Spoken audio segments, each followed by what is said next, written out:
আসসালামু আলাইকুম। আমরা অনেকে মনে করি দোয়া করলেই সবকিছু পাওয়া যাবে, কিন্তু বাস্তবে কি তাই হয়? আজকে চলেন এই প্রশ্নের উত্তর খুঁজি। দোয়া করলে কি সত্যি সব পাওয়া যায়?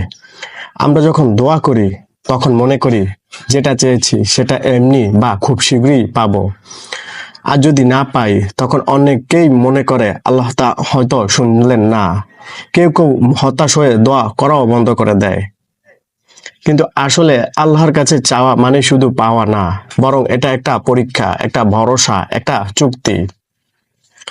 হাদিসে এসেছে, রাসূল সাল্লাল্লাহু আলাইহি সাল্লাম বলেছেন, আল্লাহর বান্দার দোয়া তিন ভাবে জবাব দেন। এক, বান্দা যা চায় তা দিয়ে দেন।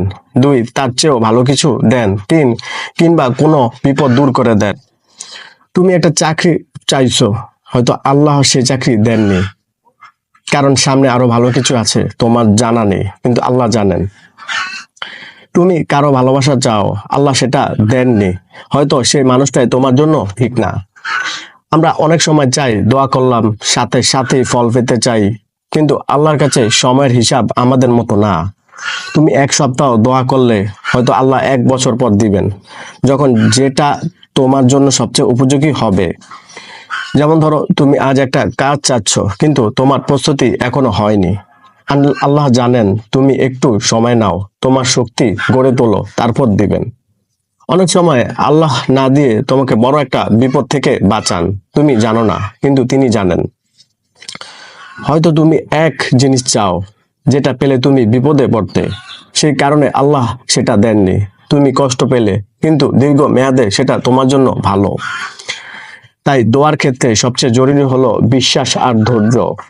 তুমি চাওয়ার দায়িত্ব পালন করো, বাকিটা আল্লাহর উপর ছেড়ে দাও।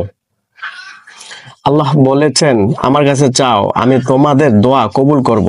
এই আয়াতে প্রমাণ তিনি শুনছেন, তিনি জানেন, তিনি আছেন।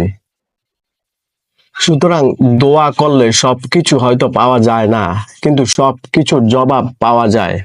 হোক তা ভালো কিছু দিয়ে, বিপদ দূর করে, অথবা সময় নিয়ে। তুমি চাওয়ার কাজটা চালিয়ে যাও, কারণ আল্লাহর রহমত সীমাহীন। তুমি যেটা চাও না, আল্লাহ হয়তো সেটাই দেন, যেটা তুমি পেয়ে খুশি থাকবে সব সময়। তাই দোয়া করো, ধৈর্য ধরো, বিশ্বাস রাখো, কারণ তুমি চাওয়ার আগে আল্লাহ জানেন তুমি কি চাও।